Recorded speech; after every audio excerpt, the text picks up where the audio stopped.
169واں دن پاک کلام میں سے پڑھیں گے زبور 74، اس کی 18ویں آیت سے لے کر 23ویں آیت تک۔ اے خداوند، اسے یاد رکھ کہ دشمن نے طعنہ زنی کی ہے اور بیوقوف قوم نے تیرے نام کی تکفیر کی ہے۔ اپنی فاختہ کی جان کو جنگلی جانور کے حوالہ نہ کر، اپنے غریبوں کی جان کو ہمیشہ کے لیے بھول نہ جا۔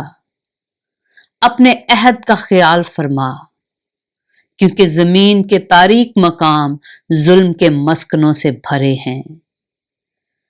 مظلوم شرمندہ ہو کر نہ لوٹے، غریب اور محتاج تیرے نام کی تعریف کریں۔ اٹھ اے خداوند، آپ ہی اپنی وکالت کر، یاد کر کہ احمق دن بھر تجھ پر کیسی طعنہ زنی کرتا ہے۔ اپنے دشمنوں کی آواز کو بھول نہ جا، تیرے مخالفوں کا ہنگامہ برپا ہوتا رہتا ہے۔ پاک کلام کے پڑھے اور سنے جانے پر خداوند کی برکت ہو۔